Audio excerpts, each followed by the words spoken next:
It was on a glowing summer day in June this year that we landed in the favored land of the Thunder Dragon. With Druk, the dragon, on our wings, we embarked on an unforgettable journey.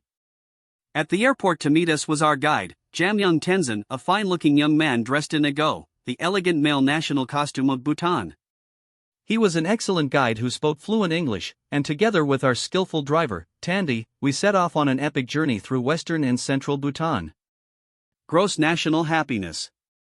Bhutan is a small, perfectly formed kingdom nestled between two mighty countries, India and China. In the shadows of the Himalayas, it is a country of superlatives, steeped in Buddhist myths and legends under the soaring rule of the Wangchuck dynasty. The royal family is deeply revered and loved by all the people. The magnificent landscape is picture-perfect, with majestic mountains sweeping down to green valleys, carved by pulsating rivers that follow the perfect feng shui dragon lines. The vegetation varies by altitude, from alpine to temperate and subtropical forests.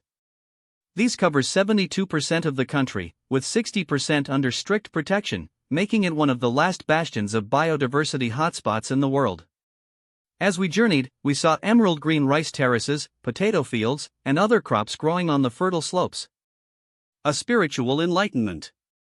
Our journey into Bhutan was a spiritual experience as we visited many fortress monasteries known as dzongs and met people deeply rooted in Mahayana Buddhism. It is a country where people still wear their traditional costumes as daily attire with pride.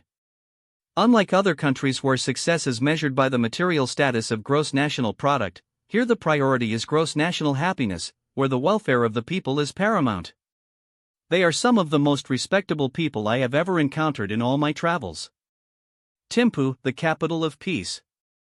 Our first stop was Thimphu, the capital city.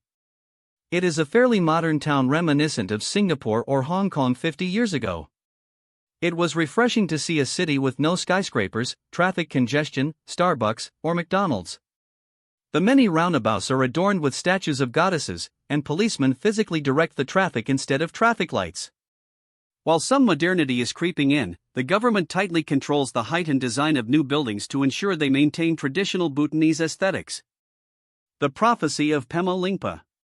We visited the National Memorial Chorten, a massive stupa with a golden spire built in memory of the third king of Bhutan. Elderly Bhutanese use it as a social and spiritual meeting place, lighting butter lamps and turning prayer wheels to gain spiritual merit. We then traveled to the Kwentsel Phadrang Nature Park to pay respects at the Buddha Dordenma. This masterpiece is a colossus, 51.5 meters high, cast in bronze and gold, sitting on a throne that doubles as a meditation hall. It is said that the great Tertun Pema Lingpa, the treasure discoverer, uncovered a prophecy dating back to the 8th century to build a Buddha statue on this site to emanate an aura of peace and happiness to the world. We were utterly awestruck by the wondrous vision inside the meditation hall, with its golden pillars, religious artwork, and walls decorated with 125,000 miniature Buddha statues. The Dzongs and the winding road. Tourism is still in a virgin state in Bhutan. The internet was only wired up in 1999. The country's highways were still in progress as we spoke, heading into the heart of Bhutan. We navigated unfinished roads carved out of the mountainside, passing heavy lorries and witnessing jaw-dropping natural beauty where prayer flags flutter in the wind to send prayers to the universe. We arrived at Punakha, exhilarated at the sight of the beautiful dzong nestled at the confluence of the Pho-cho, Father River, and Emocho, Mother River, a perfect feng shui sweet spot where the energy of the water is most auspicious. Dzongs were built in ancient times as both fortresses and monasteries. Today, they still serve as monastic centers and government administrative offices. Punakha Dzong, also known as the Palace of Great Happiness, was built in 1637 by Zabdrung Ngawang Namgyal, the Tibetan Lama who unified Bhutan as a nation-state and established its unique cultural identity. This mighty fortress features glorious allegorical paintings and intricate carvings. It houses the most sacred relic known as the Rangyung Karsapani and serves as the resting place of the Zabdrung's preserved body. Punakha is also the winter retreat for the central monastic body of Bhutan.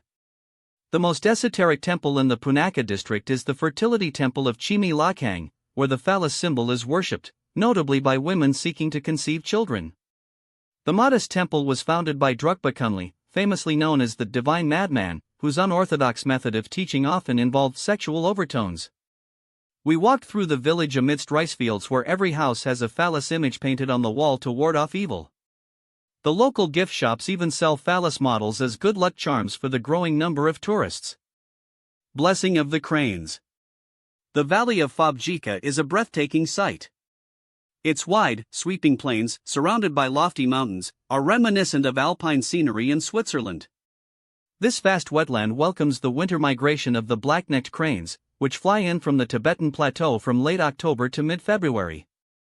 Their arrival is one of the major attractions in Bhutan, and this natural wonder is celebrated with the Black-Necked Crane Festival every year, featuring crane-themed dances, folk songs, and dramas performed at Gungate Monastery.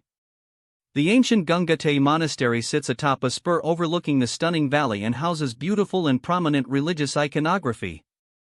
It is said that the cranes circle the monastery 3 times in their flight before landing on the wetlands nearby, and do the same on their return flight as if to pay respect to the monastery. The Bhutanese regard these cranes as heavenly birds that bring good fortune, mirroring the feng shui belief that cranes are a symbol of longevity and good health. Bumtang Bound, the religious heartland. The district of Bumtang in central Bhutan is the nation's spiritual heartland and home to some of the oldest temples in the country. Our exploration coincided with a religious ceremony at Jambai Lakhang, one of the 108 temples built in the 7th century. It is dedicated to Maitreya, the future Buddha.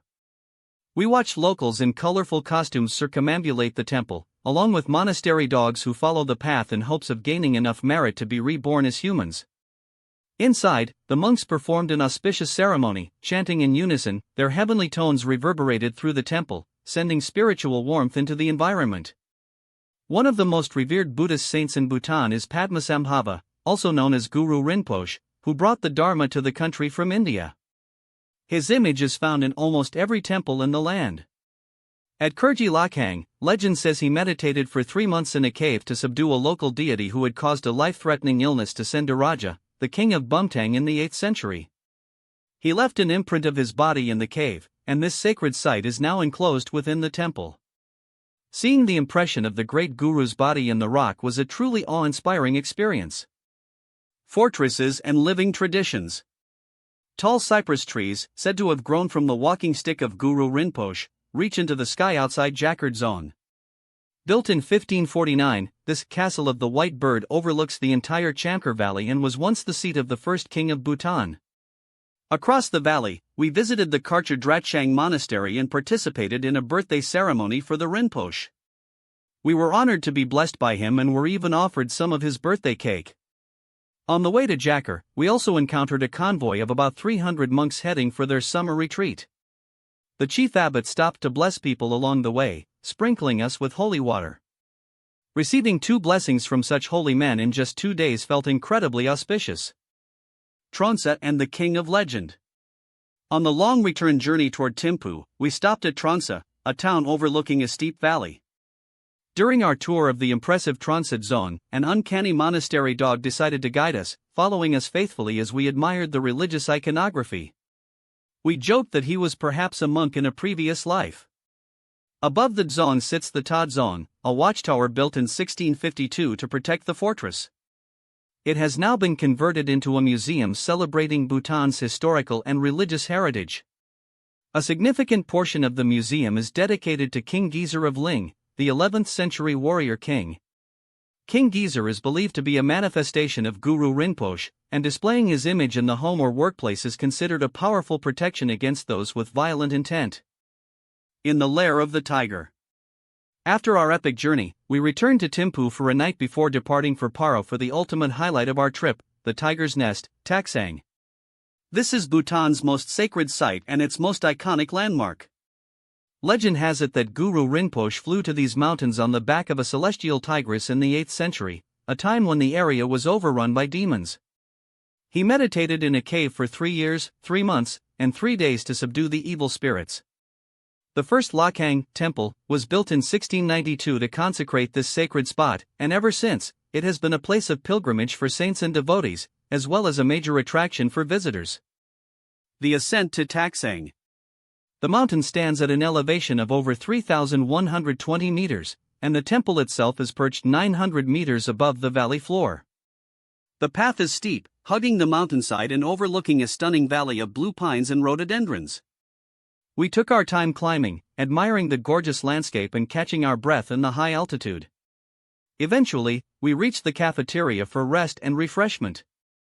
From this vantage point, the tiger's nest manifests in all its glory, an intricate temple clinging to the jagged cliff with a sheer drop into the pine-clad forest below.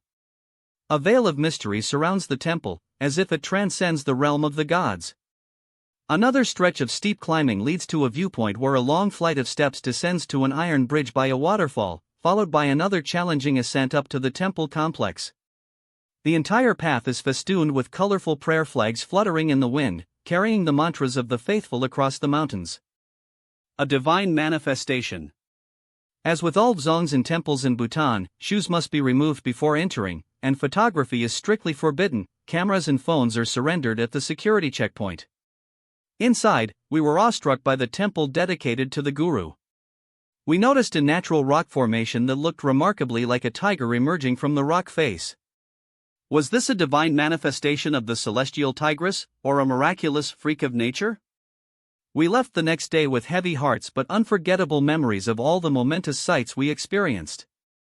Thanks to Jamyang, our amazing guide, and Tandy, our excellent driver, this was truly a once-in-a-lifetime trip. Having been bitten by the Bhutan bug, we would be more than happy to return one day to the land of gross national happiness.